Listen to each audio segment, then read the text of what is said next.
moment on this conference that I went for in Nairobi, when the South African Minister of Transport stood up in the gathering where there are political parties from all over the world, and he said to me, he said, I want to applaud Liberia because your election was so tight, hotly contested, and President Boakai only defeated President Weah less than 30,000 votes.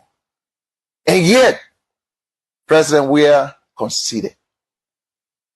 He said, you people should continue that democracy. I was proud. I'm going to say anyway, therefore, President Weah to concede and keep our democracy on the path it is something, of course, I'm proud of, and I'm happy he did that. I would praise him any day for that, because not many Africans can do that. Look, let's stop all these political noise. When people do something good, praise them. He could have stayed in power like other people. Yes, he could have done that. When President Boakai their powers by raping minors, when we were actively involved in activism, especially against sexual and gender-based violence, we demanded that we are led administration to declare rape as a national emergency, and which was done. But here we are under this regime. We have seen abuse of power. Not just that, we've seen people in top of offices shielding government officials from being arrested and from facing justice. Like the case of Brian McGill, this is not typical. As I'm sitting right here, my brother is accused of rape. He's currently at the Morovia Central Prison. What happened? We've seen this girl, the particular girl that accused my brother of rape has come clean and said that my brother never raped her. It was her mother who forced her to lie on my brother. We've been behind this government to accuse, to like relieve him of that particular accusations, but we are nowhere, and they are even asking us to pay money to the government. So if we see these things happening before our eyes, it burns us, as because we are female, we are women, we cannot sit to watch these things happening. But again, this is what we have under the Boakai-led government, when power or rule of law is no longer an ethics, when rule of law is abused, when rule of law has been sabotaged.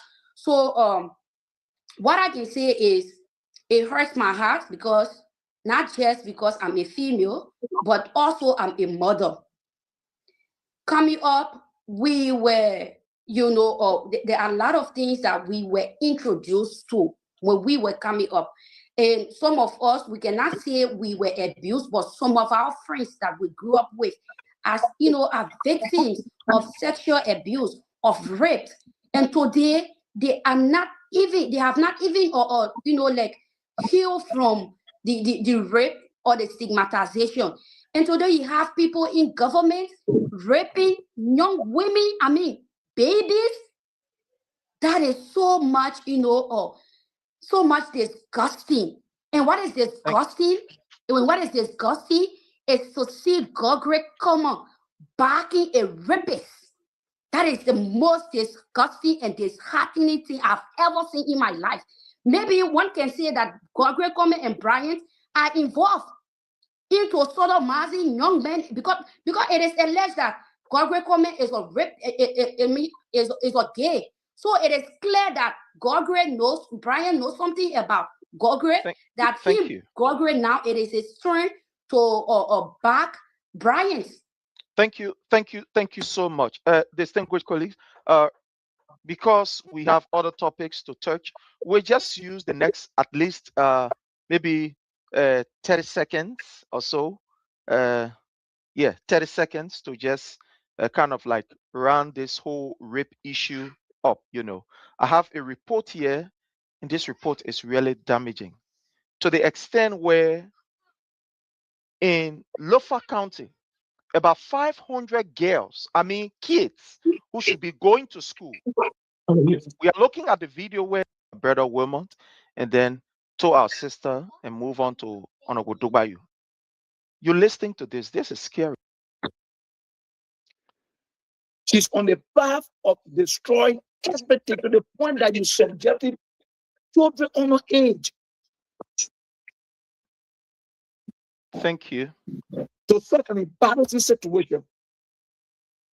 What kind of government in their right senses would do such things?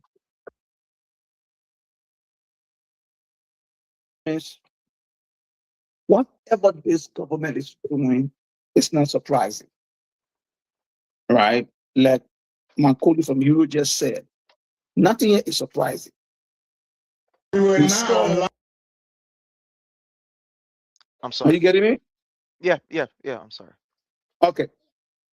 It's not surprising because we saw these things happening on the watch of the Unity Party. Even on milk, the international community was hugely present in Liberia. All right.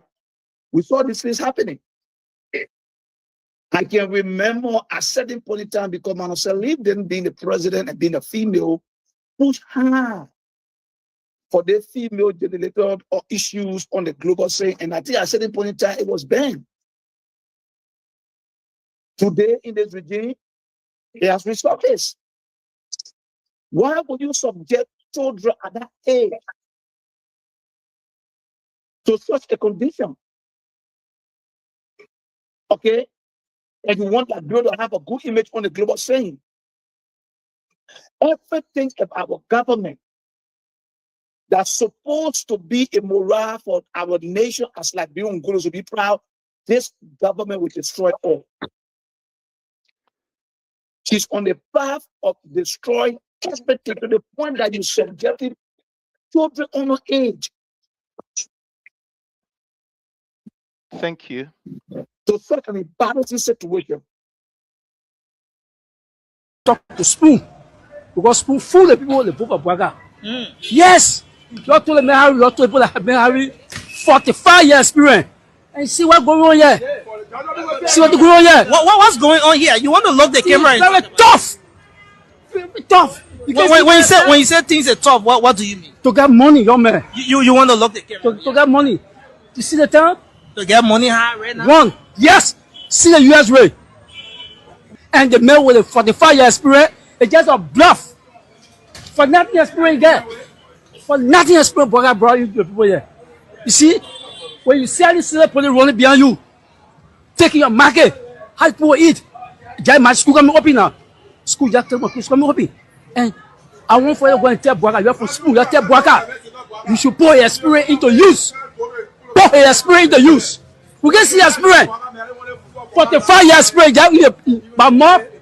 Our culturalists, you can see what meant to white people. But just finally, do you think the economic hardship you're talking about is the fault of the government, or is just the reality as per what's happening across the world? If you get experience, you should come with experience. Come with experience.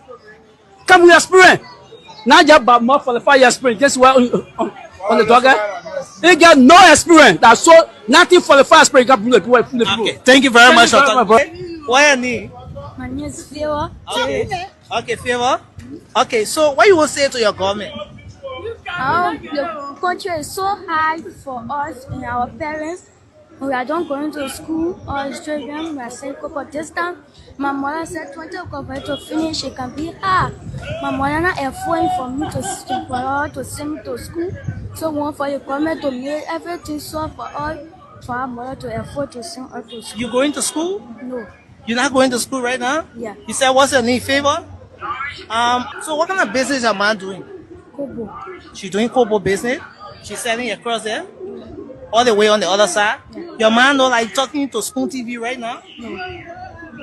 And you want the government to improve the country so things can get easier with your parents and so you can go to school. Yeah. No money in the country. The country very hard. Even before I think Joviat are better because we get one or two. But so many new people getting power, the speaker shit, we are having two speakers, the artificial speaker and the real speaker. The real speaker just resign. But they put in our parliament, they get law for the country. They just seeking a set interest on the ways, on the committee, so they forget about the country. They do all type of stuff. Spoil the country image abroad. Can you imagine? You look at the capital building, catch your fire burning. What the men and they're fighting about. Don't see what man. But why do you think things are hard in the country? What do you think is responsible for the harsh economic situation? Is it the fault of the government, or is it the other aspect that has to do with the fact that hardship will always be around? No, the government, for me, what I notice, the government not having contact. Contact? Yeah, the president, because if you look at the president cried up on University of Liberia or PSC, he got nobody outside that you know. He sells a property, he never exposed himself because he's a man, he's very savage. He never show himself with people. But for me, what I noticed, the president attended LU and got PSC degree, so he had no connection outside. One of the meeting, then Kindly hit for us the share button, share with friends, share with family members, and let's all have a very, very wonderful time. I mean, a very wonderful time. So, again, I urge that you please hit for us the share button. Just share with as many persons as you can share with. And we're going to be wonderful today. We're going to be very good. So, do us that favor. Do us that favor while we're listening to these few I think clips. that's the reason why there's a economic hardship in the country. and the churches system in the country not fair. So no one can look at them living money bringing abroad again invest because abroad law is very fragile. They don't respect the law. When it comes to the business, things are not really improving because the economic system is very high. Money is not coming in. People are not doing business that before. Okay. Yeah. People not doing business as before. Yeah. So money not coming in. Yeah, money not coming in. Okay, let's talk about the exchange rate, for example. What's the exchange rate right now? Yeah, exchange rate gone to 200. 200? Yeah. When was the last time you changed money for 200? Yeah, quite recently, like day before yesterday, I changed money for 200. How is business with you? Business is difficult right now. Business is difficult. Yeah. What do you think is responsible for this? Do you think it's the fault of the government, or you think it's just the economic reality across the world? These things are happening.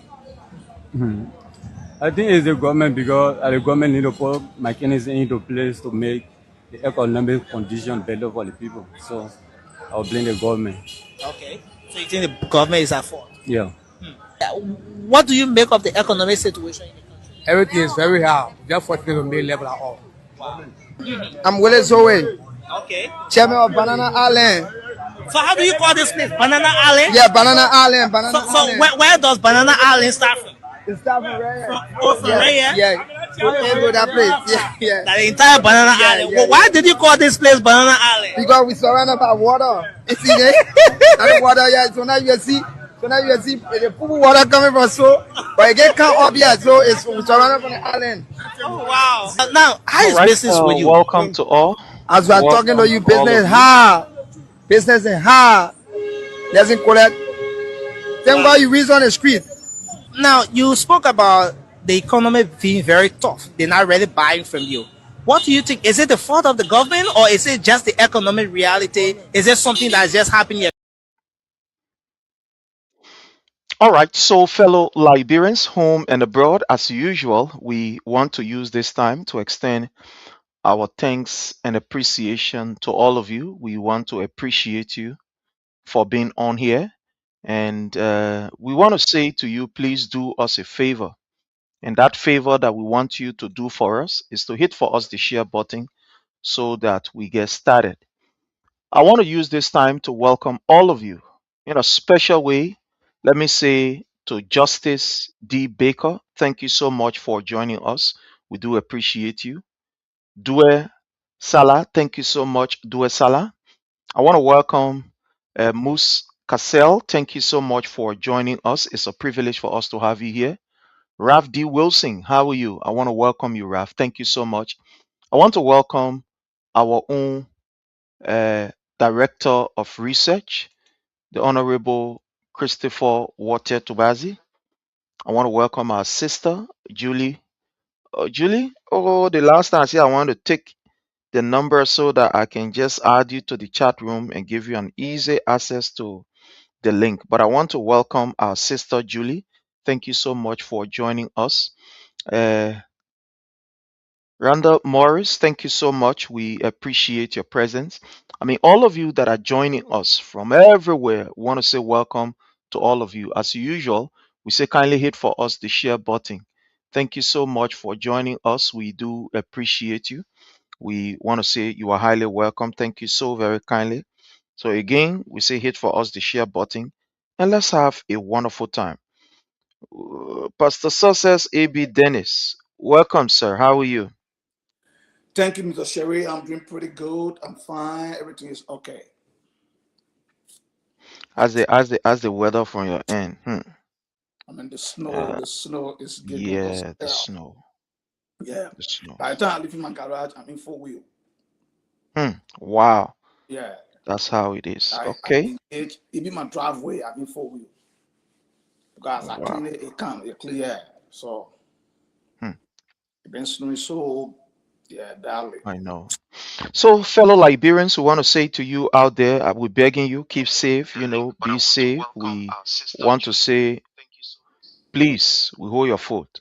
They kind of time here, don't care about the next, person that is in a hurry. Because there are some people at this time, they are always in a hurry. We want to appeal to you. We want to beg you. Take your own time. Don't worry yourself. Don't hurry yourself. Ensure that you drive safe, observe all of the traffic rules that you can observe, and be extra careful at this identical time. Please be extra careful. Don't just jump on the road and start running. The road sometimes can be very icy, and you don't want to get yourself involved into anything that will be funny. So please, we're begging you, drive safe and keep safe out there. Yeah. Is there any advice from your people? And Pastor Sosa AB Dennis, is there any advice for your people Yeah, before we can just like what you start? just said, Prince. Our people have to be careful because in this kind of winter time, even if you're not in a haste, just because traffic light alone can cause accident. You get into the traffic light, and then it turn into yellow before you want to end up. I mean, like you want to apply, your brake or whatever you might slide along, and then before you know it, the car, bumping into you. So please, lower your speed, engage the red light, with a distant, brake system. That is, you leave 2 to 3 car space, between you and the vehicle ahead of you. And if there's a need to apply brake, one of the easier we always tell people when you're driving on the road and you apply brake, your car is sliding, direct your car towards where the snow is heavier, like thick. It will help to stop the car. It better to pull your car out of the snow than for you to hit someone. Yeah. Yeah, it's you're right about that. So my people, we're begging you. Let's keep safe out there. Let's ensure that, we are okay and don't take anything for granted at this time. Yep. Don't Yep. run. Sometimes you will see people in a hurry. Don't follow them. Take your own time. One thing about here, this country, the lane are so many to the extent, especially on the highway. If somebody feel that they are, how you call the thing, gently, let them pass on the other side. You take your own time. This is not normal time we are in. Take your own time and make sure you have all of your safety gadget in your vehicle. Make sure, my people, this time around, especially this kind of weather that we find ourselves in, have your blanket. Please have your blanket in the car. Have some kind of at least snack that in case there is a breakdown or there is, a kind of maybe traffic or there's a kind of hold up, at least that you can be able to munch on for maybe, few minutes. Have at least your water in your car is going to get cold. Sometimes it's going to get kicked, but make sure you have these things. Have basic first aid kits in your car. Yeah, make sure you have something like your torchlight, and other stuff like that. Make sure you have what at least those safety gadgets that will keep you intact until the next help can come. So want to appeal to you, don't take anything for granted. Please, we begging you, don't take anything for granted. It's very, very important. Again, we want to say welcome to all of you. We appreciate all of you. We want to say thank you so much for your presence here, and we hope that you can do us a favor. And that favor you can do us is by hitting for us the share button. Thank you so much. So before we start our today's discussion, Pastor Success, let's hear what you have at least on your mind before we can begin our discussion. And the first thing we're going to be looking at is the discussion or deliberation in the House that talks about the electoral districts that the lawmakers are trying to, to ensure that they have before the next election. But let's hear from you what you have on your mind while we get ourselves prepared. Well, Prince, nothing much going to be on my mind today, with the exception of the state of the nation affairs. Our country, the trajectory, to which it's heading, is kind of, disheartening. And I know people have been celebrating, the U.S. signed an MOU with the Liberian government on some X million of data and Ezra, and people are celebrating, but they have not read the MOU. They have not read the MOU. They don't know what entails in the MOU. They are not in the diplomatic world. There's no free gift, and people must understand that. So when these things are happening, generation coming after all are the one that feel the weight and they become the victim of this action we are taking today. So when our country is held in this direction, and because of politics, people have refused to see what the reality is and be able to address it from a patriotic standpoint, then it breaks my heart, So the state of the nation affair, or state of the nation, it just not, satisfactory to our people, and this thing where we try to please the Western world and at the detriment of our people is bad. When the people are suffering, but the outside world is praising, or the praise you are receiving from the outside world should have a direct, impact on the people. But you can't be praised out there and then you come in your country, your citizens are crying on the street. Take a microphone on the street, Prince, and ask our people. The people are crying every day. Business is not going. The economy is bad. Yet, when we get a small, presence from outside there, we come, we say, "Oh, we are doing well." No, you're not doing well until it starts to, impact the lives of your people. Sure. So yeah, that's just my take on what is happening in this country, Prince. Yeah, sure. We're going to discuss it. But again, I want to say welcome to Roosevelt Krumah, our own mother, our own leader, our own sister, Madam Josephine Campbell. You are welcome. I want to welcome one of our leaders here in the DMV, Madam Claudia Allison. You are welcome. Thank you so much. Nina Quia, that's my love right here. You are highly welcome, my sister Nina. Thank you so much for Oh, my real Nina? joining us. Yeah, that's my sister right there. That's my love there. My real Nina Yeah, that's my sister. You are highly welcome. Thank you so much. And all of you that are joining us, we recognize your presence. Pastor Success A.B. Dennis, day before we wake up to the news of members of the House of Representatives discussing, voting, and agreeing that they have an increase in the seat from 87, the total number of seats is going to be 87, adding about 14 new districts pending the concurrence from the House of Senate. But the representative then, they've already agreed that there is a need for us to add additional 14 new districts to the districts that we have.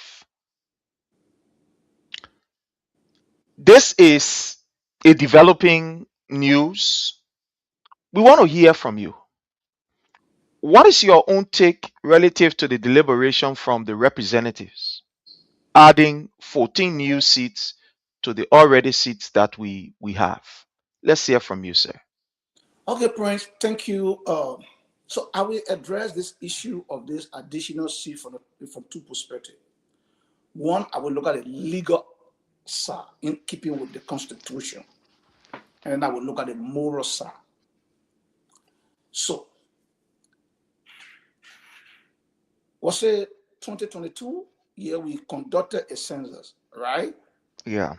And the numbers of counties, district, or whatever you may call it, might have increased. And when there is increase in population, that provides the need for the increase in the representative or in the representation. So that censor might have dictated additional seat to the House of Representatives in keeping with the Constitution. So constitutionally, there might be item in the frame, in the framework of our organic law of our country. On the other hand, the extent for which people carve law, policies, and regulation is to enhance adult productivity, better living, and you need the rest for the people. The question here is, it is legal, but it is expedient at this moment. And if you ask me for expediency, I will say no. But let's come to think about it. Look at the economics of the nation. Look at our budget. And look at the legislative allocation within the budget of just 73 representatives. It almost 15 to 20% of the entire budget. Besides, what is a meaningful that these guys that are there currently have done for the Liberian people that necessitate the increase of representative within the House of Representatives? What have they done? Everything they do in there is all for themselves, how to enrich themselves. Now, come to think about it, Prince. I was saying that last night I was doing some mathematics. Each of the lawmakers in our house, from the staff of the guy in their offices, from their gasoline, their whatever, each of them, there is approximately not less than 400,000. One person. So if you multiply 400,000 by 73, and then additional 14 multiplied by 400,000, do you know how much we're talking about? I think for now, it is not expedient that we have 14 additional seats. Let the lawmakers that are there now, what they should be doing, the next thing we do to help our country, right, is as lawmakers, they have that jurisdiction. Instead of keeping the threshold to 200,000, whatever, increase the threshold. When you increase the threshold, it reduces the number of legislators within the House of Representatives, and it helps our country to save money, and that money can be diverted or can be used rather for something else in the country. Instead of increasing it, because the law says we can increase, but the seat of representative cannot pass 100. So when you continue that, before you know, in the next 10 years again, we have additional seat, and then we'll be around 90 something, or before you know, we 100 representatives. What will 100 representatives do for our country? What will 84 representatives do for the 73? What is it that they are not doing that they need 14 before they can do? So to me, it doesn't make sense. Yeah, they may have a legal body because there was some sense of conductor, and apparently there might be increase in the population, which dictates that there might be additional seats. Yeah, granted. But remember, that the powerful clause in our Constitution is Article 1. The power is inherent within the people. If the people don't see a fit, you don't force it on them because you have the authority to do it. We as Liberia at this moment, we don't see a fit for to bring additional seat. The ones that are there already are our burden. We're feeding them, we're feeding our children at the detriment of our own children and our future. And they want to bring 14 additional burden to us? No, we don't. I don't think it's prudent at this point in time to have 14 additional seats in the House of Representative. Thank you. Thank you. Thank you so much. We want to welcome our brother, Jake. We also want to welcome Momolu. Thank you so much, James Pele, for joining us. Pape, we appreciate all of you. My brother Jake, you are here. yesterday we listened to discussions. We heard from our lawmaker, especially the lower house, that they've voted to increase the number of seats in the house to a significant number of 87. In other words, adding 14 new districts to, the existing districts that we already have. And that is enshrined in the Constitution as per the census that were conducted. In every area where you have about 20,000 or so people dwelling, they must be represented by at least one representative. And all that they were doing is to ensure that those laws are fulfilled that are on the book. Let's hear from you. What is your take on this? Yeah, to the follower, once again, salute and respect to everybody. We're approaching the beautiful season, December, coming to 2 years. So salute to all the followers. Next year it will be massive, it will be tough. So you're here to share the video. Respect to everybody. For me, Prince, I always say we are the crossroad. Liberians should fasten that seatbelt from 2026 going forward. Prince, and I know my country is a broke nation, a broke country. But you see, what the guys are doing, they play on the gullibility of the society. They know that we're a low IQ country. The power drunk. So they want power. They're doing all these things for 2029. Yes. For them to champion to see how we can reduce 10 new positions in that country, the presidency, because they say we follow the American footstep. But also say for them to bring something in the legislature, say we want to amend new law. You reduce the Senate seat, the Senate position for 9 years to 6 years, representative to 4 years in the presidency for 4 years for the country to be in peace. 6 years is too long. I remember the former president proposed 5 years. He proposed about dual nationalities and other things. They don't know all the life of these people. They started going because they play on the gullibility of the society. They play on the people today. They got to fight it hard until dual nationality pass. See the result of dual nationality now. We're spending almost $300 million into the Liberian economy through remittance and other bank transfer. But Prince, I believe it will pass. When they will send it to the Senate, it will pass because they know the country. Half our budget go on these people, the legislature. What kind of, they're not in our benefit. They're not in the interest of the Liberian people. Even those we have there already, those are serving their people. What are they doing for the community? What are they doing for the various counties in the various district? The only thing, they burn the Capitol building because of greed and power. Nothing else they burn the Capitol building. But Liberian people are stupid people. I would say raw. So society, they will sing the legislature. I saw similar thing that happened in Nairobi. The videos are there. They can research it. Ruto just carried gas price out. Ruto, you saw that video. They bring the citizens of that country destroyed the whole parliament. They went to the the members' houses and bring down the houses. Nothing can order it. You know, ever the people. But the society is scary.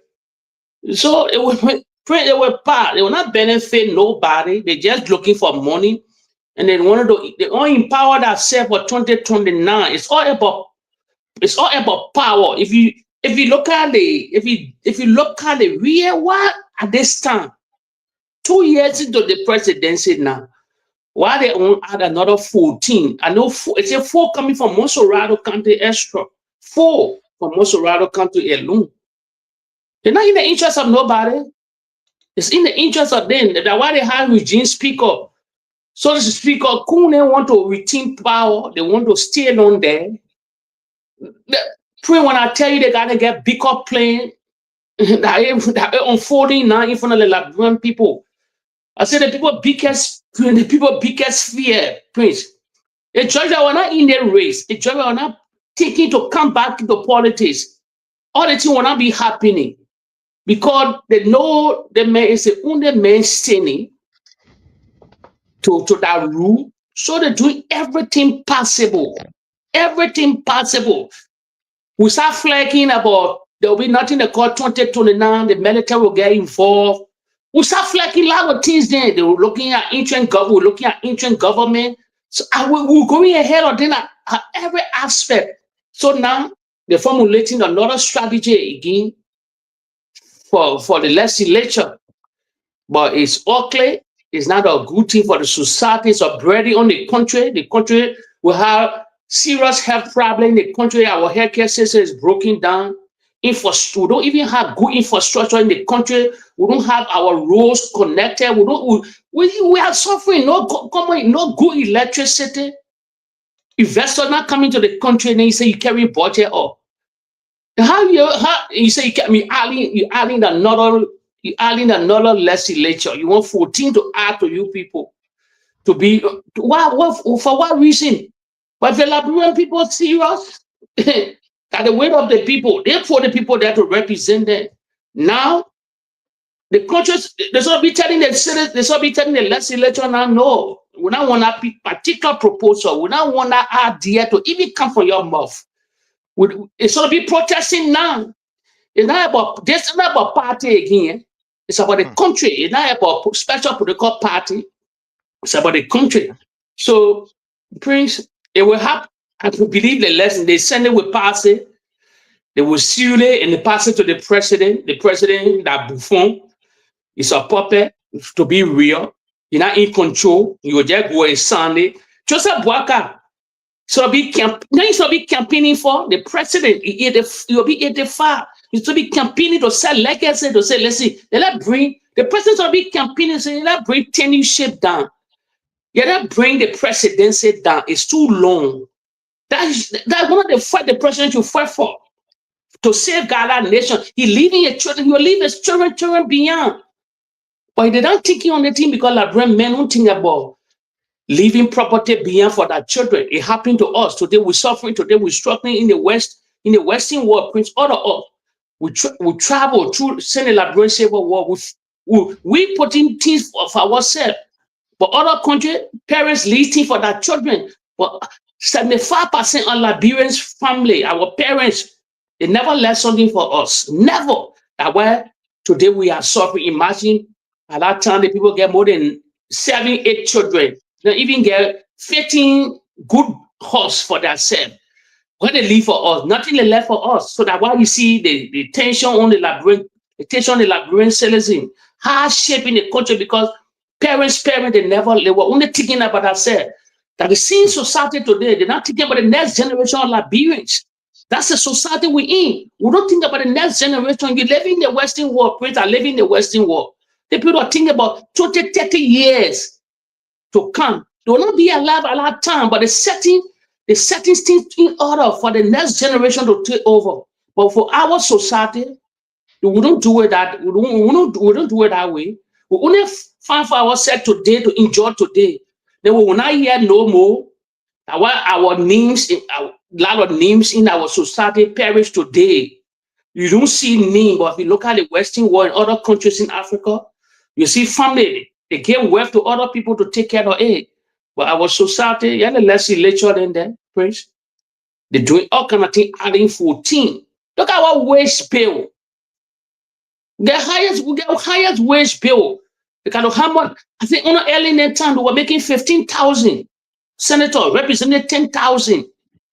And that Trump they came to office today, they got how much last letter bill that had to reduce the legislature salary. Consulting they were making $25,000 to $30,000 on an early justice study. Now what is in a proper harmonization today? Because when no harmonization going to come, the CDC government going to crumble. Then what the question I asked? Why the Unity Party that was fighting for, oh, you harmonize our pay, we harmonize your vote. 2 years into the presidency of Joseph Nyuma Boakai, Kafuna is sitting down at the hem of the foreign ministry. Why they cannot carry salary up? The projected $1.2 billion budget is of black. So, Prince, for me, it will pass because the whole legislature is a rubber stamp. Yeah. There's an inside job for this. There's an inside job for these things happening. Just happening on the blue. They may plan and calculated how we work on the Liberian people. In the global society where life happen. But for some country now, I beg you, everybody they will be confronting the night to the legislature to their very houses. Everybody in that particular district they will march on that houses. Then they will bring that houses them down. They take down other countries. I beg you, man. Who said they'll come to the legislature? They live with us in the community. Everybody know that houses. We dust them. Thousands of people waste on them. From area to counties and counties. They're building property. They get our children there. How they can maybe play on the Liberian people because of power? That only government job they can do. That only government job. Because when they leave from power, when they leave from that legislature tomorrow, you see some of them, you can be sorry for them. We have seen it. Those are the voted out. Look at them. I will give another example. I will call it shot or shot because you need to go against the former president. Where's Solomon George then today? Solomon George, he just left power. He crying. He cried in the pocket of Boakai and he criticizing the judge where I brought him to the CDC. And look at Solomon George. If you see Solomon George on the street now, you'll never know your legislature. A reality. You never know. No charisma, nothing. He looking frail. Solomon George. I give you a real example. He was there for 2 seasons, 2 years. I mean, 2 terms. So now he moved from in power 2 years into Boakai now. He broke. In reality, that's why he's going against the CDC now and talking bullshit because he think in the Boakai administration that naive group of people that were giving job. The crossing captain and now. Yeah. Thank you so much. On this entire issue of the discussion in ensuring that we have 14 extra seats added to what we have now. My people, laws are made to govern you and myself. And when you and myself feel uncomfortable with that law, based on prevailing situation and circumstances, we can sit around the table to either amend it, to make it look fine, to make it look good in our own interests. That's what it is meant for. The lawmakers are people that we voted to represent us. So they are supposed to be our voices, our ears, our eyes, and our everything. That's why we always say that it is important for these lawmakers to have consultation, to be visible and present in their district, so that at the end of the day, we can have an interaction to tell them what are the issues, so that they can get to know the current reality that the people are faced with. That's why we always encourage lawmakers. We always say they should have interaction with their people. In fact, that is even the reason why within the budget, they have something called in their own, budget, constituency visit. Yes. Those constituency visits are to ensure that these lawmakers go to their people, interact with their people, find out from their people what are the burning issues. Or when there are serious law to be made or decisions to be made, you go to the people and ask them and get their views. But it is unfortunate that, fellow Liberians, we allocate money to these people, these lawmakers, for constituency visit. The only time they will use this constituency visit when election coming. Then they buy rest, put it in truck, go to you, and say, we here. The money that is allocated for them to visit you, they will not visit you. They ain't get time. they will use it. Every budget year, every year that they pass the budget, these people have constituency money in there, constituency visit, where supposed to visit you. That is one. Number two, one of the reasons why Joseph Nyuma Boakai insisted that Fonati Kofa should not be the speaker was because he never wanted any kind of hindrance or any kind of obstacle to his agenda to rescue the people of Liberia, according to him. And that was even said by our man Richard Kuhn, that they want a regime speaker, so that the regime speaker can be able to carry the agenda of the regime, so that that particular regime speaker can be able to ensure that everything that is put forth by the executive to rescue the Liberian people, that it is not stalled. That was the reason why. That was the reason why even some of our people, some of our lawmakers, seditians, they compromised and decided not to listen to the party, but to do what they felt in their interest was best. They said they're supporting the removal of Fonati Kofa. So the first thing I want to get here, and I want you to understand, Richard Kuhn is implementing the agenda of the executive, or in other words, the rescue agenda. What is happening in the house? Don't get me wrong. Constitutionally, we are not saying that it is wrong. But is it expedient? Is it timely? Is it in the best interest of the Liberian people? Let's ask ourselves. No. Is it? No. The first thing here, we must be talking about fellow Liberians. Let me answer this call. It's an emergency. Let me answer.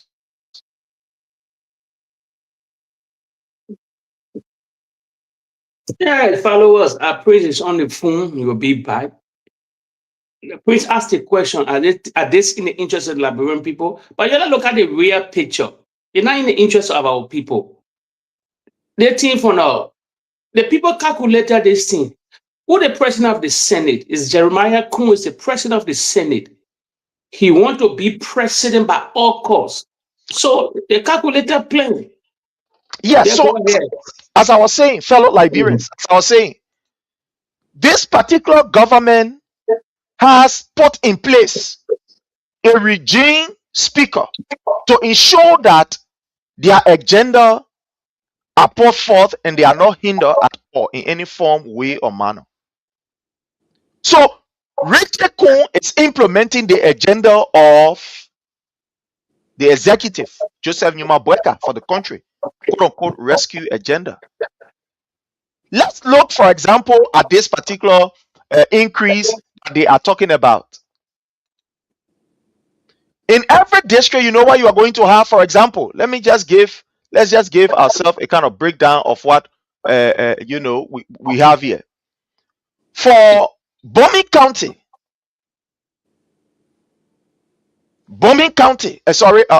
Bassa County, they will be having one additional seat.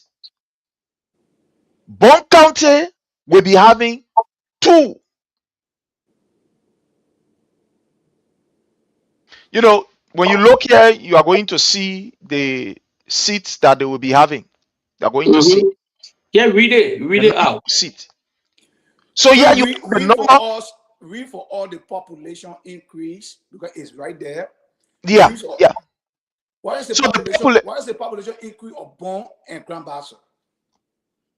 So for here, you have the county, you have the population increase, and etc. So for Bomi,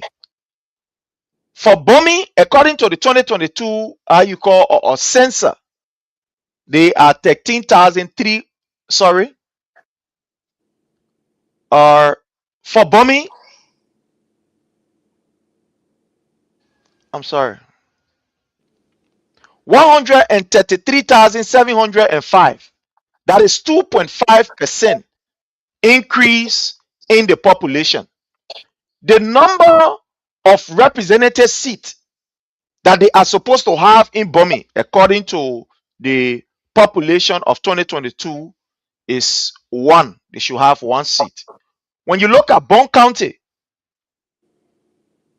they have 467,561, which is 8.9% increase. So they should have about 2 seats, according to what the document is saying. When you look at Grand Bassa, 293,689, which is 5.6% increase. So they should have 1 seat, according to what they are telling us here. When you look at Grand Cape Mount County, 178,867.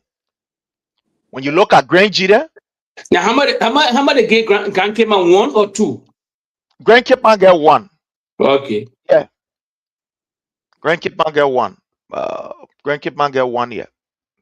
When you look at Grand Jida, they have 216,692, which is 4.1%. So you are talking about 1 seat. When you look at Grand Crew, 109,342, which is 2.1%. So 2.1%, we are seeing nothing here. There is absolutely no seat here. Because the former president belt, so they will never give a seat. Go ahead. When you look at Lofa, according to what we have here, Lofa is 367,376. They will get a 2% increase. According to what we have here, for House of Rep, they have 1, 2. According to what we have here. For Mount Gibby, we have 304,946, 5.8. We have 1 here. Okay. For Masorado, we have 193,900. 1 million? 1 million. Sorry, I'm sorry. 1,920,965. So 2 million. So we talk about 4. Okay. Having 4 seats right here. And then Nimba, we have 621,841, 11.8%, and we have 2 seats. Now, like I was saying from the very beginning, the laws that are on the book are meant for us to guide us, are meant for us to live by. If there is anything that probably will improve or maybe we will have challenge on, we the same people can sit down to see how best we can amend the law. All of us will not sit, but that's why we have these lawmakers. They will sit there and say, well, what can we do based on... I'm cutting on your flow. The whole Grand Crew bill didn't get nothing. The whole Grand Crew bill comprises of 5 or 6 counties didn't get nothing. I'm not seeing anything here for Grand Crew. From Maryland, seeing anything here from Grand Crew. So nothing from the whole Southeast. Yeah, so as I was saying, what we are faced with, fellow Liberian, is just pure wickedness from Joseph Nyuma Boakai. I'm not blaming these people. That's Joseph Nyuma Boakai agenda right there. That's Boakai agenda. Because in Boakai mind, the Liberian people should be rescued. But let's ask ourselves, those districts that we are even having in Liberia, that we say we get districts, do they have good hospitals? Do they have good schools? I mean, public facility. I'm not talking about private. Let's leave private. I'm talking about public facility. Do they have those areas that we refer to as districts? Can this district boast of, I mean, improve or these government facilities like schools? I mean, I'm talking about any Bawati school. I mean, very good schools. Can they boast of this good school? Healthcare. Can they boast of healthcare? Can they boast of roads? Can they boast of the presence of security, police in those areas? For example, we know of counties that get less than 100 police officers. River G, for example, the entire River G, police officers then are there, they now reach 200. River G, police officers that are there, they now reach 200. So you see the wickedness from these people. These people are based. Woman, you can just mute yourself. We're getting a feedback from your end. So these people are basically discussing about increasing seats because some of them feel that when the seats are increased in their area, it will give them the opportunity to stay have their seats, and other people who are their major contender will maybe run in the other area that will give them an opportunity to stay be seated. These people are not discussing about, for example, increasing the number of police presence in our community. They are not talking about increasing the number of health workers in the counties, the number of trained medical practitioners in those counties. That's not what they are talking about. They are not talking about increasing the salary of our teachers, increasing the salary of health workers. That's not what they're concerned about. They are not concerned about increasing the pay of civil servants in general. It's not their concern. They are not talking about putting law into place that will be able to ensure that you and myself, our children, can be able to go to government school, well-equipped government school at a tender age. They're not talking about that. They are not discussing about ensuring that we have a compulsory free education for every school going kid that we have in our country. That is not what we are talking about. These people are not talking about carving a law where every 65 years old Liberian will have the opportunity to go to JFK and be able to take treatment, especially to public facility, and take treatment where the government will be able to cater to them. They're not talking about that.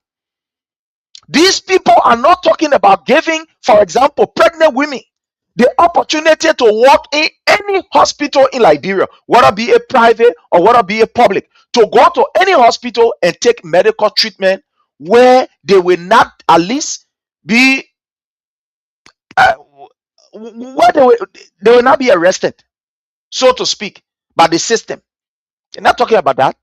They are not talking about increasing or making our health facility better so as to reduce how you call the child death in Nigeria, maternal mortality, where when people go give birth, then they died while giving birth. They are not talking about getting health facilities so as to decrease those number of maternal mortality that we have in our country. They are not talking about that. They are not talking about improving the education sector, for example, government schools, that every government school will be improved to meet the standard that is supposed to meet. That is not their concern, but they are talking about increasing the seats, thereby increasing the money. Because when you increase seats, you increase money. As we speak, even these people that we have, the current 70 plus, we are buying their cars. Each of these people have nothing less than more than 10 staff. That they in their office, their cook, their security, their whatever, the money going to them. These people are getting different facilities. So basically, if you are talking about increasing the seat, my people, all of our budget will be going towards these people. But you see, this is the mind of Boakai. When we tell you that Boakai is just a useless old man that cares about himself, you say we bar. We can talk all kind of way. But look here, Boakai don't care about that. Boakai doesn't care about the students at the University of Liberia getting vehicle that will be able to transport them from one end to the other. Boakai don't care about that. He care about ensuring that the health workers at JFK or every government hospital in the Republic of Liberia, that they have buses to be able to transport them from work and maybe home or to a particular location. Just like Nyuma Boakai don't care about that. This is the rescue agenda. The rescue agenda is to rescue themselves. Now you are seeing Joseph Nyuma Boakai true picture. Because if Joseph Nyuma Boakai is a serious person, is somebody who has the fear of God, he will immediately call his regime speaker or his people and say, look, now it's not the time for this. We're talking about high unemployment in Liberia. We're talking about the lack of jobs. We should not be looking at this particular route for now. But somebody saying that it's constitutional, so let's do it. Or do you know that we're supposed to be having election for how you call city mayor? Why are we not having it? We are not having this election because according to us, thank you, town chief, clan chief, all of the elections will be held. so according to us, we said we should not have it because it will take too much money. We don't have the money for that. That's the reason why we are not having, mayor election, town chief election, different election. But my people, if these people will be earning this extra seat, then what will stop us from having mayor election, town chief election, etc., etc.? But this is just to tell you the wickedness of Joseph Nyuma Boakai. Now, he doesn't care about you and myself. What he cares about is himself. We want to welcome our brother Chokon, and we put it straight to him. Let's hear from him on this issue of the increase in the seats. My brother Chokon, you are welcome again. Thank you for joining us. Yeah, so I want to say thank you to our viewers, to our followers. I want to say thank you for always following and making sure that this platform is elevated to the highest level. Well, when it comes to the increment in the seat of legislature, for me, I can never and ever be disappointed in Boakai. No. These are things that I personally expected. These are things that I expected. So, for one to say that, look, we will reach a point one day that brother will send a law or a piece of paper to the legislature and say one Liberian should be executed every morning and no people will pass it.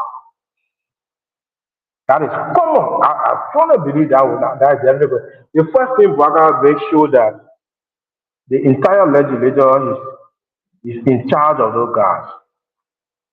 You got a regime speaker, you got a regime protest, you got a regime deputy speaker. No sound president, somebody that gets sent, taking into consideration what we are going through. Whether our kids are out of school, things are so tough to the extent that people are starting. I don't know whether you play that video where people are lying down in the street like crazy people. Some people don't have place to sleep. Or you think about increasing. Yeah, he's thinking about increasing legislation. They want that we get here, we don't want dissolve them. We don't want dissolve that entire house because that house is very useless. Very useless to the highest level. You're talking about increasing it, but he cares less. There's a man like we look at the Supreme Court say to here with them, one more back again. So it's a sad day in our country. There are certain conversations, I can't be surprised because, trust me, I didn't expect anything better from Boakai. If Boakai could not manage their own left, who left you don't manage? And like Brembo left, they made own left. You put in there again, say, Babu, you're sorry, over again, my man. You can't help me.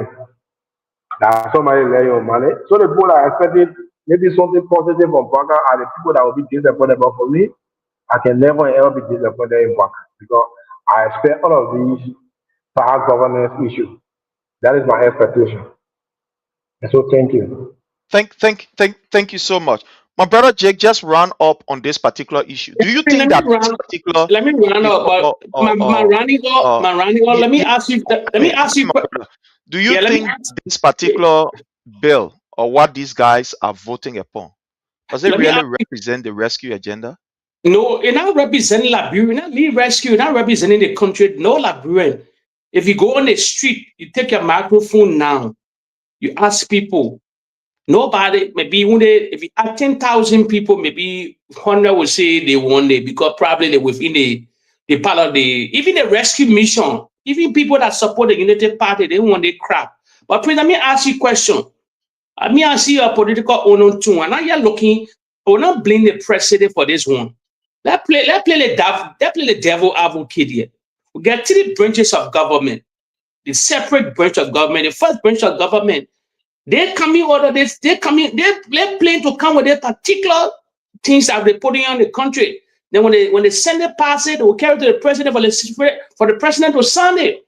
If the Senate not sign it, if the Senate not agree, it will never pass.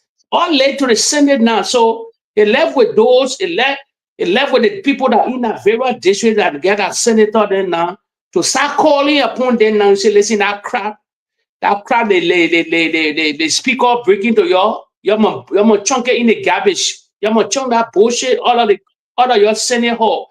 It's not decent for the Liberian people. So it's time now. The Liberian people should start calling the senator then now.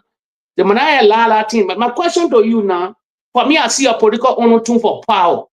For every aspect going beyond 2029 going beyond. But Prince, why the first branch of government coming with a kind of proposal and then want to blame the executive branch of government? My brother, the executive branch of government is the one controlling now the first branch from all indication. We saw what happened before the removal of Honorable Fonati Kofa. You saw what happened.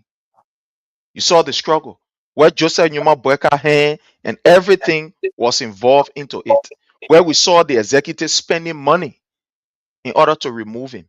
And according to them, they wanted a team that will now obstruct their agenda. So who will you blame? The Boakai boys. That's the regime boys. So that's why we're blaming Boakai. Because if the president have a good heart for his people, the man who he telling, he puppet, he bad boy, he will tell a bad boy that, look, this is not something that we should be able to look at right now. This is not something that we should look at. But unfortunately, that's the regime speaker. Okay, Prince, the second question I want to ask you. They got to vote for it to pass. How many people voted?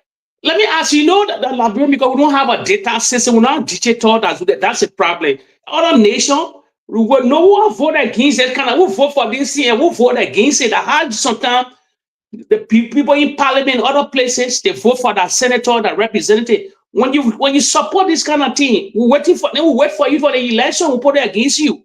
I had a lot of people that do all around the world, even the great America you live today. So how much people voted for that thing? You tell me that the whole legislature voted for this particular Booker statement, or if you get any insight of the numbers, maybe you will say, okay, 70, okay, I think the total of them, I think there's 70 something, 40 voted for or 30 against, something like that. They seen the way we saw the majority blood story. So we know the kind of who are on these kind of stupid things to send it to the Senate if it already passed. My brother, again, if the people cannot even install camera at that particular place, it's just I don't know what I should say, but to just be a bit civilized, it's just so wicked on the part of these lawmakers. Can you imagine a website that they don't even have it? You want to tell me the legislature don't have a website? Lawmakers? I mean, they put on a website, man. They put it on a website. Okay. Well, they don't have website. They don't have website. And fellow Liberian, let me just show you something here, right? Something that our brother sent. And I want to say thanks to our brother Chokon before we just conclude on this. Chokon, thank you so much. You did a very, very great, work. Look, I saw this thing. I was asking myself, whether it's real or I don't know, it's a makeup story, but I get to know that this is real. It's real, yeah. See Liberians, my people, sleeping on the sidewalk. I mean, the normal people. I'm talking about, I mean, we say disadvantaged youth. No, I mean, normal people who you will see in the morning, they will go do their work, sleeping on the sidewalk, sleeping in front of stores. I saw this. I was like, what? Yeah, myself. This is serious. I mean, very normal people. I mean, very normal people. I mean, people like you and myself who are not in any way taking drugs or they are not confronted with any drugs addiction. Sleeping on the sidewalk, sleeping on the road. I'm like, what is this like? What Liberia has turned into? But my brother Choko, let's just get 30 seconds from you as we conclude before we move to the next topic. Yeah, let Choko explain it. We're not talking. This just how you call pull this up. Choko, go ahead. So these guys are there sleeping, I mean, on the road. It's a normal thing, right? They sleep there. In fact, every day. In fact, that video that I sent to you guys, in fact, I got tired recording, right? I got tired recording because, I mean, it was so sad. These are people that left their houses. I mean, not voluntarily now, right? But due to rent. Some of them are spoke with. These are people that, I mean, could not afford rent. And they are sleeping on the sidewalk. And the one of the things that got me so angry is for people to start attempting to deny that it's not possible for somebody to go down on the sidewalk. Huh? Are you kidding me? Even if you can't help them, should you harm them? Even if you can't help them, and we bring these issues up, if you can't help them, you just let it be. I mean, you can't say you're supporting the government and you want to defend everything. Sometimes I wonder what happened to our people. The first way I went was around Benson and Central Street. Tonight, if you go there, you will see the guys there. In fact, some of them calling and I call it low to free post. Some of them they got the good different also. By 11 to 12, you will see that place will start getting packed.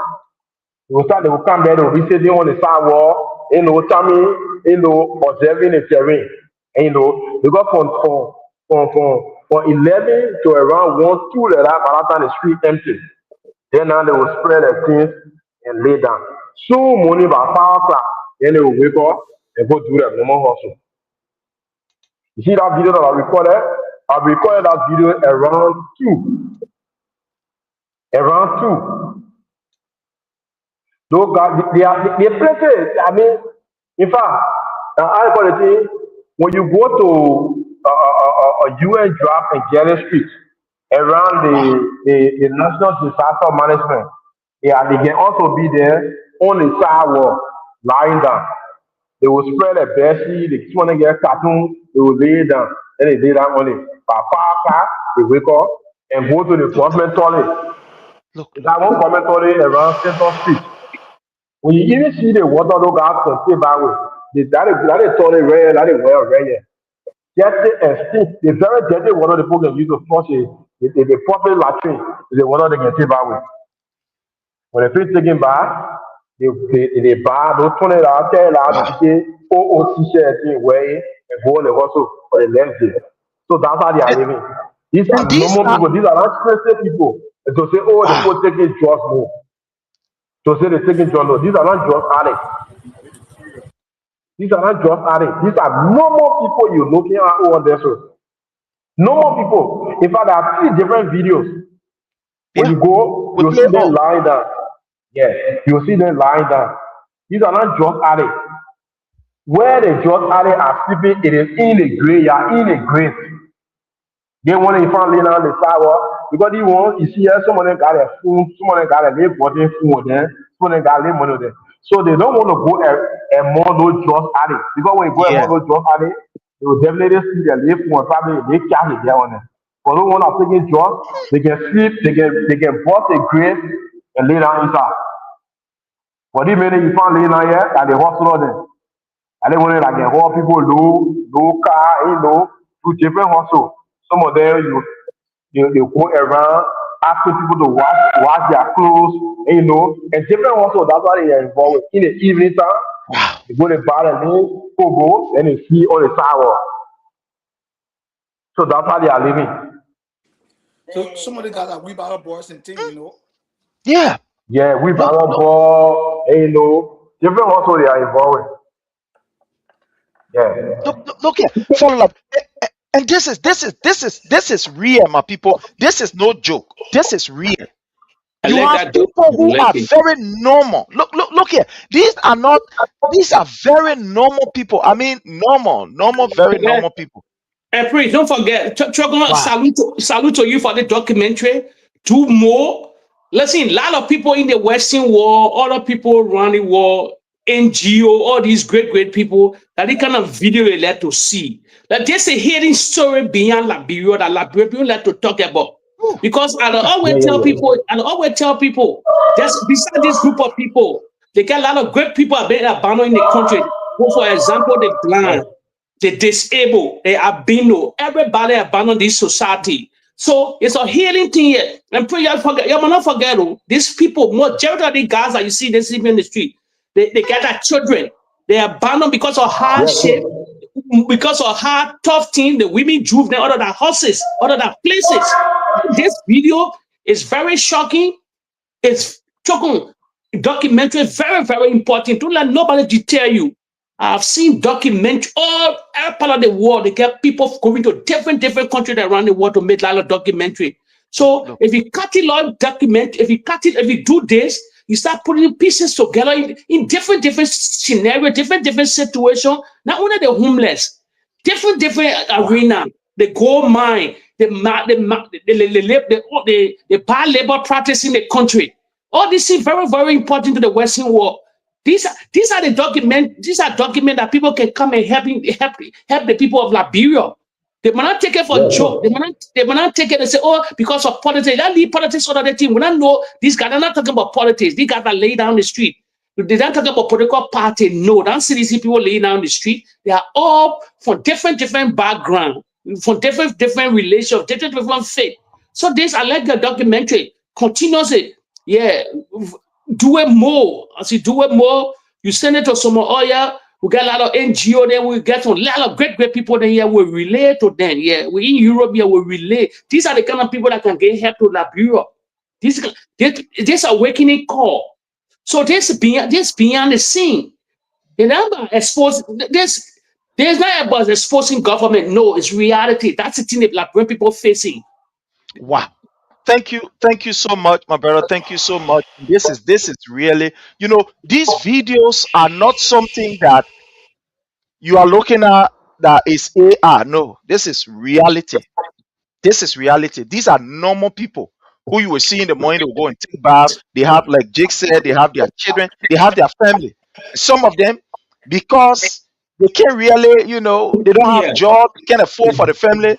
Maybe the woman is selling in the market. He said, look, you can't be in your house here. They want room here. You can't be here. And the children will be here. You go also. So the men prefer sleeping also in the morning. He take a wheelbarrow. So in the morning he go also. Whatever thing that he get, that's gonna lay $200 or $300. Go and give it to his girlfriend or his wife and say, look, take care of the family. For me, I'm man. Look at how people are living. And these people are not thinking about this condition, but they are talking about increasing the number of seats where they will get 45,000 a car, or they will get pretty close to almost about $40,000 plus every month. In terms of that, different benefit. I listened to Darius DeLong trying to deceive himself and think he's deceiving the Liberian people. Let's reduce our salary. We are not talking about salaries. The benefits that these people are getting, even if they say they don't want salary, their benefits their benefits are sufficient enough to take care of them. Benefits. Each of these people have nothing. They have nothing less than. Some of them have. I think it depends on. Like the speaker, I know he have more than 20 person, more than that 20 person in his office working as a staffer. As his office, whatever they will call it. So each of these lawmakers, some of them, I'm very sure. And when you go in their offices, you will not see these 10 people that maybe you will find the special, maybe assistant to the Senate, to the representative. Maybe you will find about 3 or 4 person in the office. The rest of the other numbers is coming in his pocket. The rest of it going in his pocket. So we are not talking about their salary. What we are talking about is the benefit that these people are getting. The benefits are more. Imagine these people after every 3 years or so, they're getting 45,000 naira for car. Where they can go?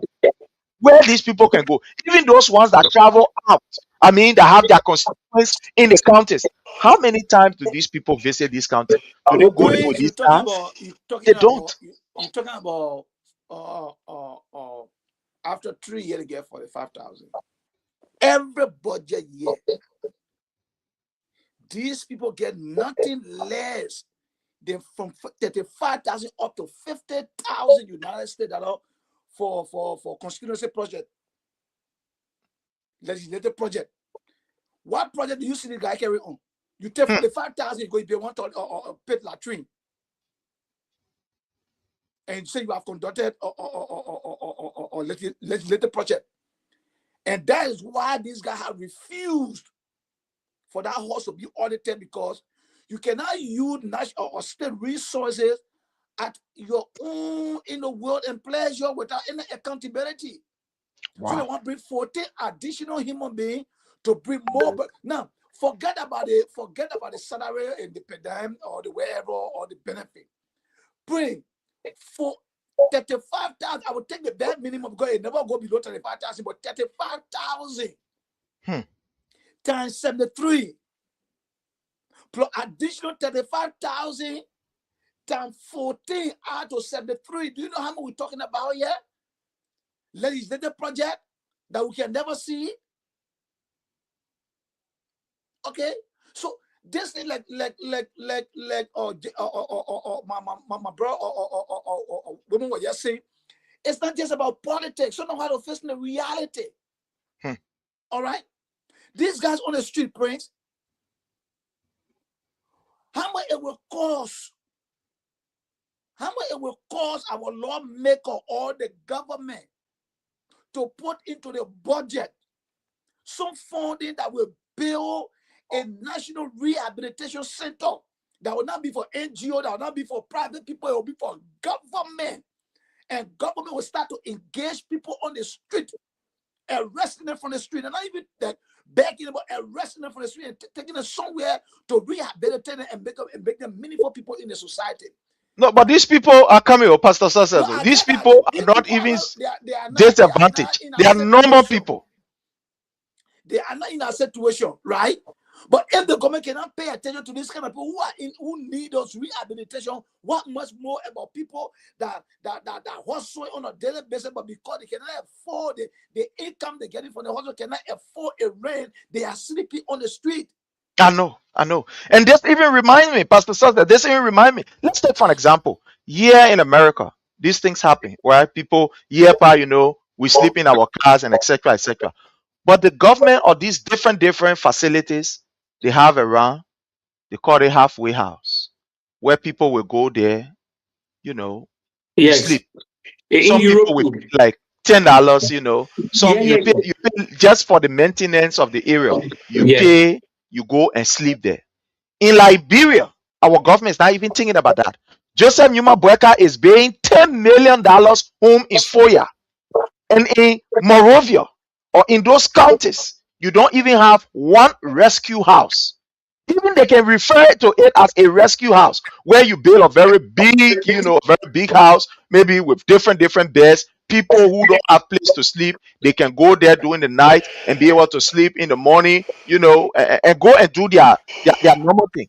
They are not thinking about it, but they are talking about increasing. In the United States, they got what they call a shelter. Fine, thank you. Shelter. The shelter is there for people who cannot afford.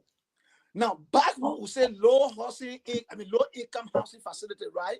Like the Matari Estate, the Stephen Tubble Estate, the New Georgia, all these body estate, they are what low income facility. Go in the estate to see. How can a lawmaker be living in New Matari Estate building? That should be for low income. How much will cost the government of Liberia to build those estates within the 15 or subdivision of our country and call it a local income? You build like apartment complex, and your people live there in comfort. How much will cost government in Liberia to take care of her citizens? The people don't need much from you. They don't need much. You can build about 1,000 room capacity or apartment complex in each of this county, and you just say, okay, it's for low income or. But so say, when you going to that level, say the people abandon the people abandon the Emerald Hospital, they abandon the Douala market. What to just maintain with small budget, then they will build structure. What are you talking about? Go see the unification part at the PHP. It's complete mess. I saw the Emerald Hospital the other day. It's basically it's turned into a haunting site. I beg you, man. The unity party that joke. You know, let's start this from you. The Swedish government have pulled out of Liberia. And all of us know that the Swedish government has been a very, very long-standing partner to Liberia's development. When President Weah was there, they were there helping, you know, in different areas, trying to see how best they can augment the health sector, education, etc., etc. Under this government, we are seeing that the Swedish government, the Swedish people, they are pulling out of a Liberia where Joseph Nyuma Boakai is dependent on other people pocket, in other words, international people pocket to survive for their budget. But here you have this particular Swedish government that has been there for record ages is pulling out. Let's hear from you. What is your take? What are people saying? Let's hear from you, sir.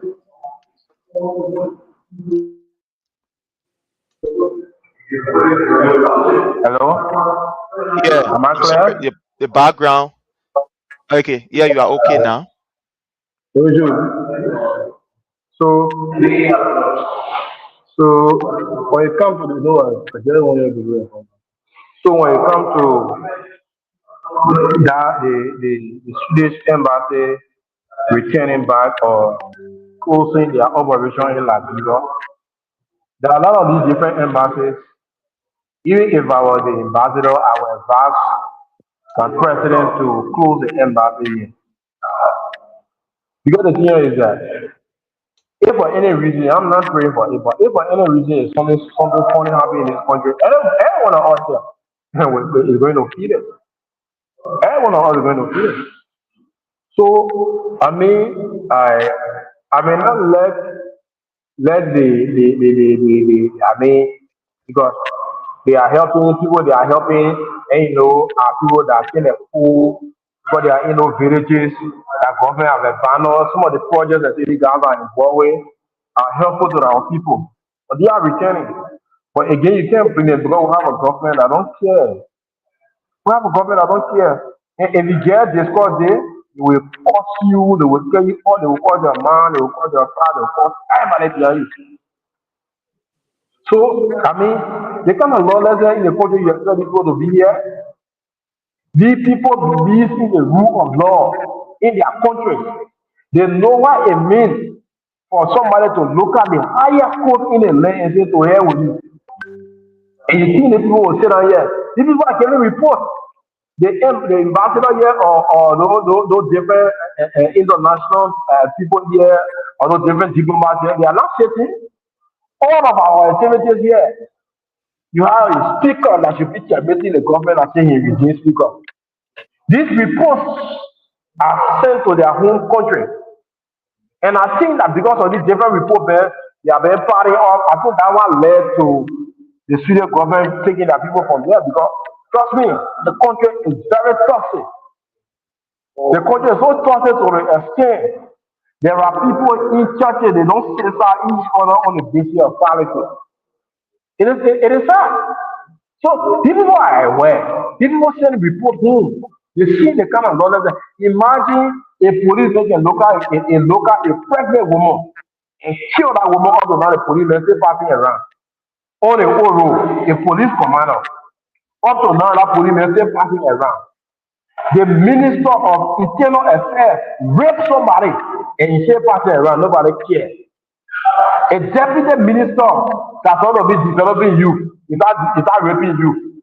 You say party around, and the government care less about it. The government that should be fucking calm are the one involved with crime. And you see the people that will sit down here and that their investment or their money will be thrown in the trash. No, because it will appear like every cent or dollar they are spending on Liberia is almost that they are supporting the government to violate the law, to steal more and build a personal home. So if I were the ambassador, I would definitely advise my president, Papa, they play a too risky, I'm going to take me for here. That's it. Thank you. Wow. Thank you so much. Pastor Success, let's hear from you. The Swedish government has pulled out. If you look in the chat room, I did a complete write out on the departure of the Swedish government. So the first thing we will look at here is that people say, oh, you know, they now only Liberia alone. The people say they want to pay attention to the Ukraine war. They want to direct their resources to the Ukraine war. Oh, okay. Oh. So why Ghana, they close their embassy in Ghana? So why their embassy in Nigeria did not close? So why their embassy in other African countries not closing? It is only you, Zimbabwe. All right? I don't Zimbabwe or Mozambique, one of them, that they close the embassy in. They could say, okay, you know what? Like what you said, you, or the U.S. government did. USAID, when they were closing down, they didn't close the U.S. embassy. They only withdrew the funding aspect of using the USAID to implement projects. Like, they withdrew that component, but they kept the diplomatic tie with you. When an embassy of a country close in your country, in other words, they are closing diplomatic tie with you. That's why it indicates. You know, you can spin it wherever way you want to spin it. It's up to you, but that's why it implies. Now, the next question here is, the Swedish said, look, we want to focus on Ukraine. But pretty what Chokon said, these diplomatic people, there are things that inform their decision making. All right? And the way you and I speak, they don't speak like that. They speak like diplomat. All right? They speak like diplomat. They will not kind of say, oh, like, bro, government. No. Diplomatic, they will not do that. But we as citizens know exactly what the problem is.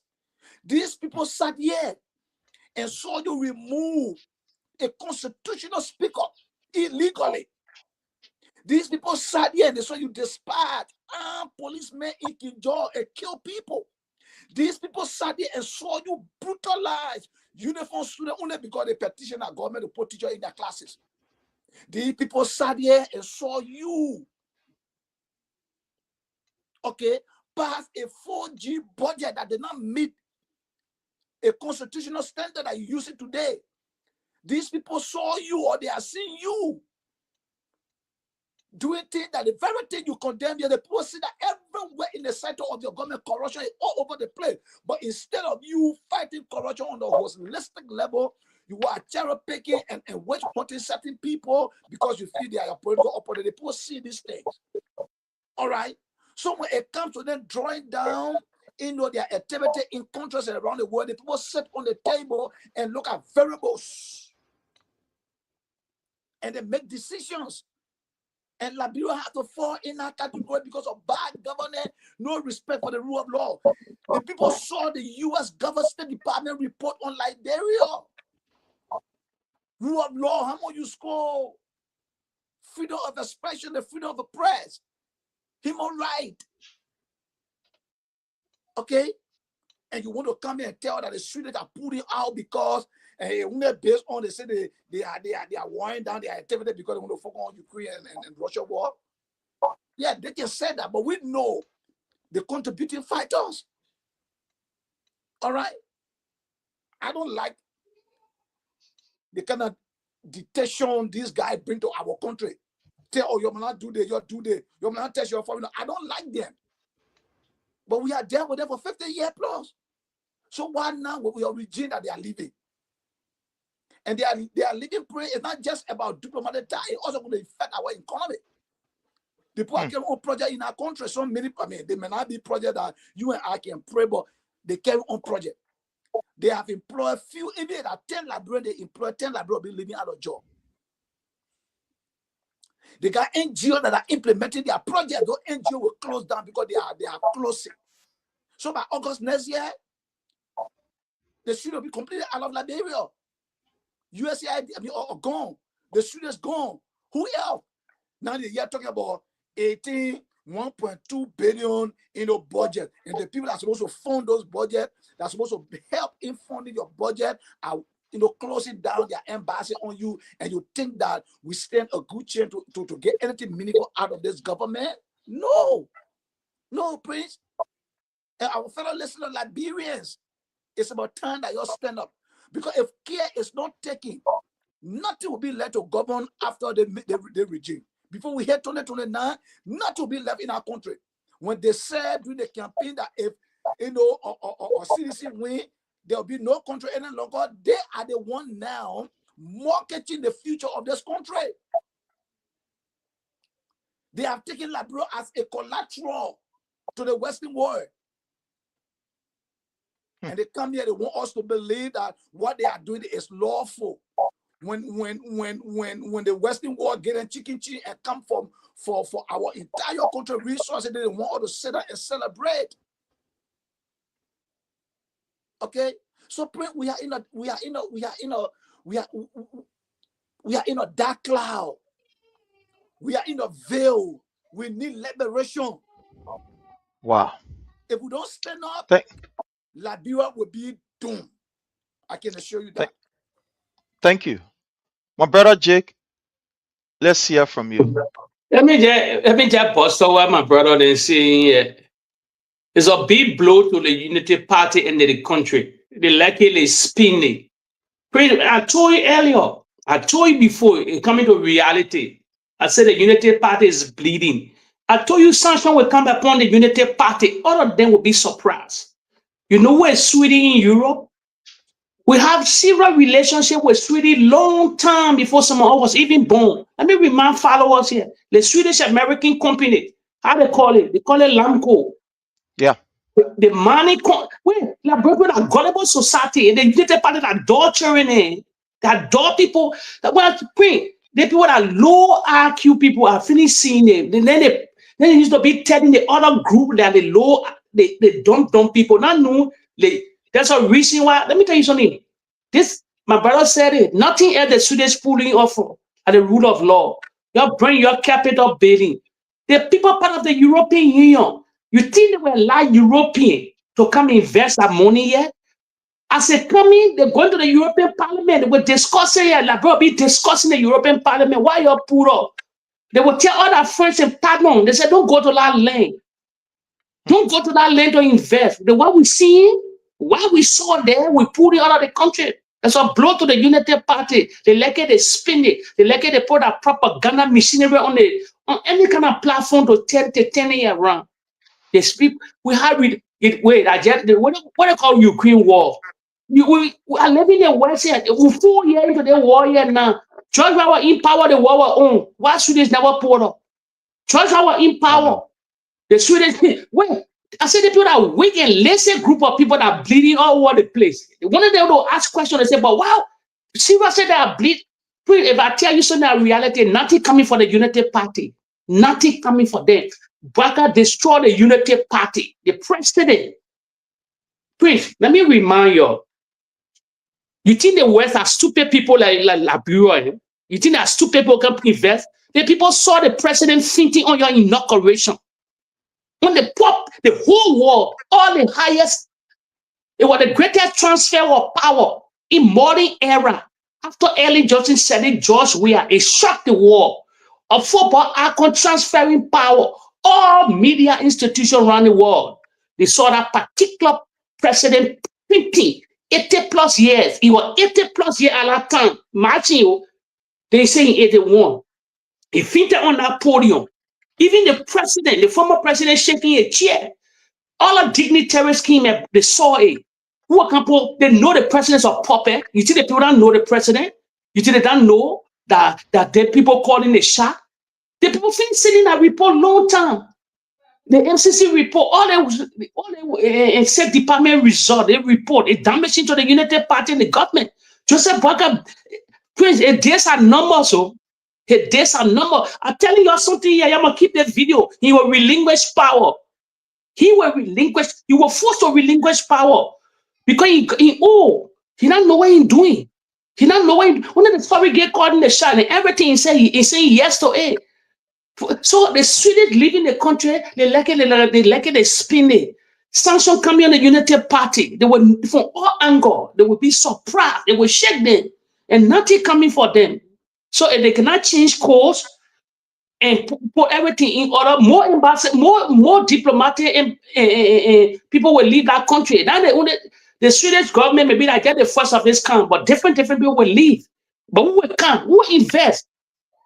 And don't forget too, they got something called a Swedish pension fund. They call it SPF. It was funded in Liberia.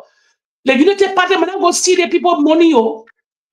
Listen to me, yo. They got something, I say I'm on Google, they got something called the SPF. It pay existing. They call it Swedish pension fund. All those that it's a multi-billion euro fund, pension fund. That has Swedish people all around the world supporting different NGO and other organizations. I pray that the United Party takes that money for the purpose to fill in a D-hole cover hole. That while the people pull it out, if they don't want to tell the real thing, I just put in the outside there. But anybody will Google, they will fact check on me on this particular one. They call it the Swedish pension fund. It's $1 billion Europe funds. Pension money that they cater to a lot of things, not only in Liberia, in other countries, in South America, in Latin America. The viable funds I'm talking about, SPF. Thank you. So the Liberian government, when I try to taper on it or try to season on it, or the people pull it out because they want to tell the true story. Thank you. My brother Choko, I'm sure you spoke on the issue, right? Yeah. Okay. Now, let me say this, my people. There are many ways the international partner will speak when they are dissatisfied. Those of you who maybe have some knowledge in diplomacy, you can easily explain that. Sometimes people send their disagreement through their feelings. Some people will just abstain because they do not want to break that bridge that they built over the period. They will just kind of like, dress back, like that total behavior, where when it is disturbed, don't want to fight back, just draw yourself in a shell and remain there so that when the environment becomes conducive, pull your head aside and start to move. What we are seeing in Liberia is a serious vote of no confidence from one of our major international partners against this government. Yes. It's a vote of no confidence. The reason why you will not see any formal statement telling you that we are leaving because you're stealing. We are leaving because you've disrespected the rule of law. We are leaving because XYZ is because they know that they're going to come back. They don't want to break that bridge that they've already built. So just decide that we just, use a different means. Change the wordings. But my people will understand the thing is clear. Look, these international partners spend money for us to reach where we reach. Under Madam Ellen Johnson Sirleaf, the entire government was being sponsored by our international partner, like Sweden, the United States, etc., European Union, and the rest of them.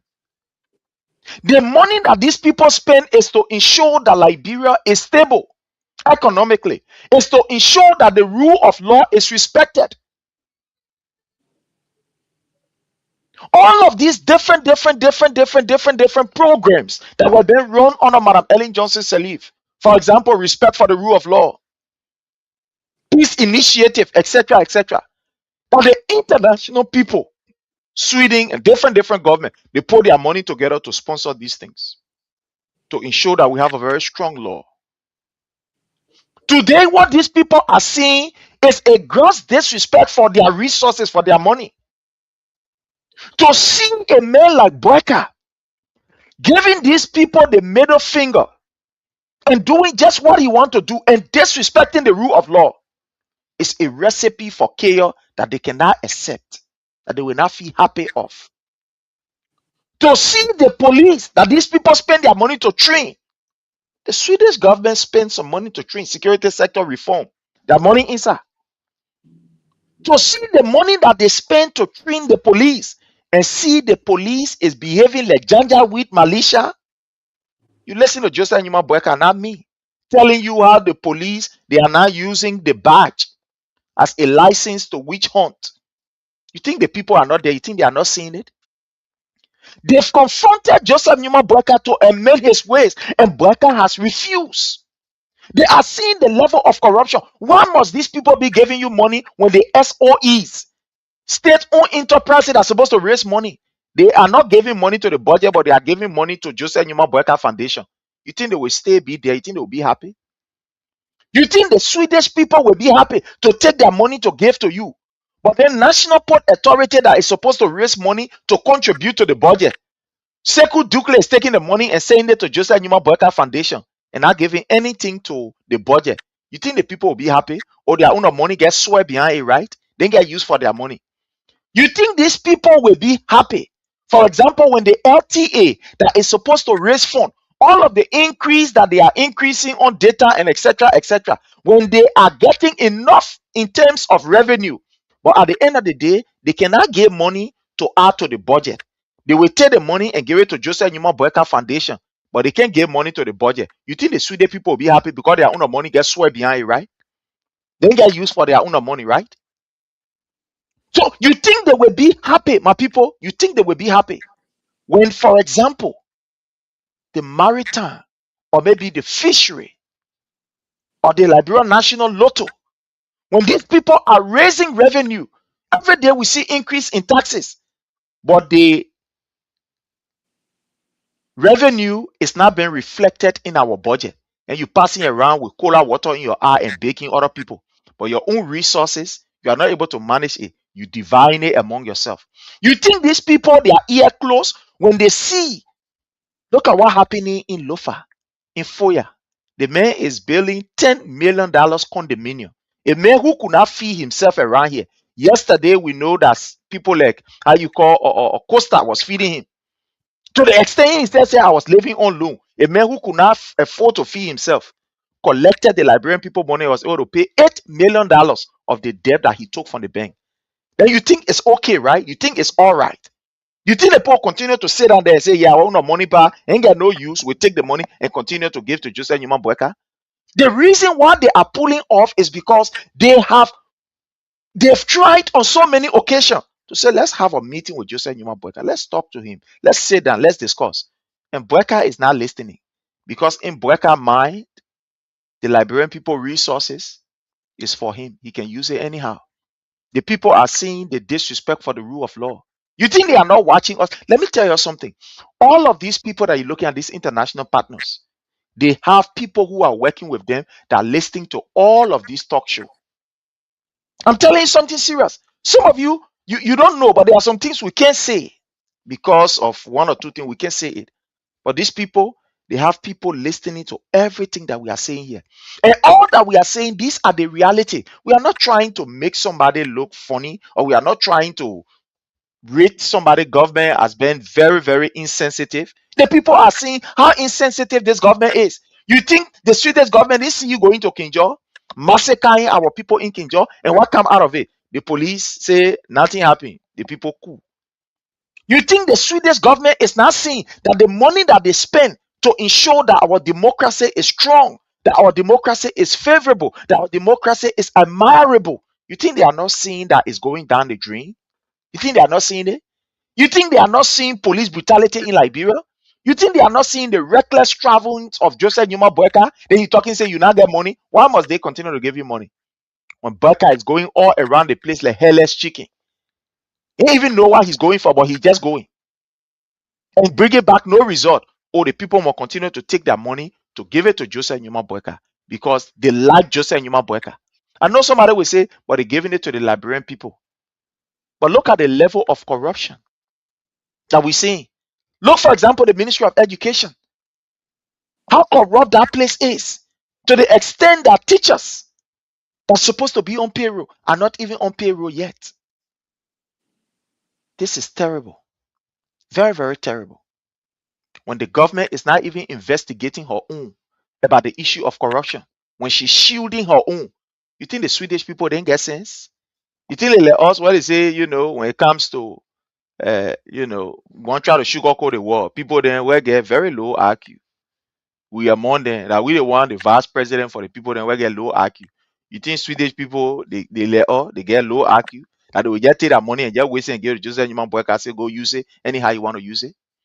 When Boakai is showing on a daily basis a gross disrespect for the rule of law, you think this international partner will sit down and they will feel fine? The reason why they spend their money is for us to have a good Liberia. It's for us to have a better Liberia, that the rule of law will be respected. But that is not what is happening in Joseph Nyuma Boakai Liberia. He's disrespecting the rule of law. Joseph Nyuma Boakai is showing the example that you can disrespect the law and walk away scot-free. It is sad. But let's go to Pastor Success A.B. Dennis, and we take whatever you have on your plate. And fellow Liberian, those of you that want to contribute, you can give us a call. The number to call is 443-991-3356. You can give us a call, those of you that want to contribute, and we will hear from you. Pastor Success, let's hear what on your plate, and then we can go to our brother, and then we'll call this a day. Well, Prince, we have said it all. We have said it all for the day. This government continuing to plunge our country into chaos. And I just thank God for the way we in the opposition conducting ourselves, because if we have followed the way the government is proceeding by now, the country is in a different situation. But let me just say this to the Liberian people. Right now, you're hearing, oh, yeah, they can be signed memorandum, or they sign memorandum of understanding for hundreds or more, $1 million to be invested into our health sector and all this stuff. But one thing you guys have yet to ask a question. The Liberian government brought to you $1.2 billion budget. The question we're not asking ourselves, or the thing we have not raised a concern on, is what is the revenue component of that budget? How do the government intend to raise that funding? Let me tell you, we that are in the US or in the Western world or outside of Liberia and do remittances to Liberia, either through Western Union, MoneyGram, Sendwave, or whatever, the government of Liberia have increased the taxes on the money we send to our people. The government is also about to increase taxes on daily commodity, more especially on the consumable commodity of the suffering masses. Beginning next year, prices will escalate, because when you put taxes, when your tariff increase on the people who are importing goods, the trickle-down effect go to the end consumer, which is the citizen. So this thing they're passing around way, and the frustrating thing about it is that when these funds or the revenue are generated, the end result does not impact the lives of the people. It goes to a very elite who call themselves minister, president, vice president, speaker, deputy speaker, and so on and on. All right. So you always see their surrogate coming out to defend the evil they are doing to our country. All right. They will come out to defend the evil they're doing to our country because they are benefiting. The you Fagon that was sitting down in started with us from basement a few months ago now, own a duplex in Liberia. Yet they said here and they want to condemn the Jovial regime. What is it that you condemn that you have not done? So Liberian people, it's up to you. If you let what is going on in our country, it's up to you. But we think Liberia is not on the right trajectory.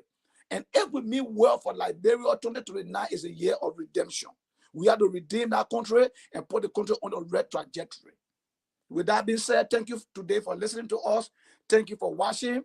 We wish you,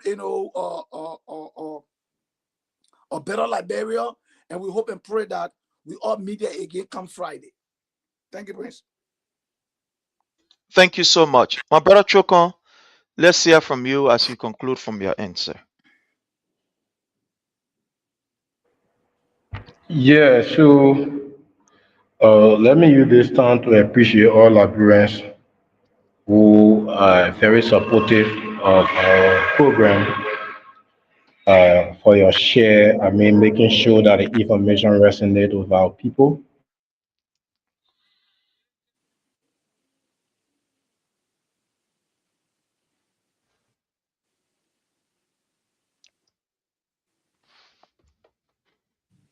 Hello? Okay, I think you're having some Yeah, you're glitches having from some his end. connection issue. Yeah. Yeah, you're having some connection issue. But fellow Liberians, while we wait for our brother to come back, like I said, I know he's having some issue. When you look at this entire allocation of seats, then I ask myself, look in Grand Cape County. They gave us one seat, right? We have one seat in Grand Cape County. But then look at Maryland. Grand Cape County, for example, 178,667, 3.4% increase. 3.4% increase. And then look in Maryland, 172,587, 3.3% increase. But they have no seats.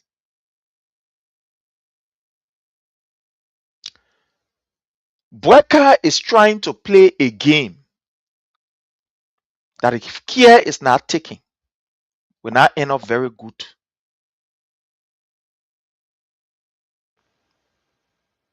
We know the game that they are trying to play.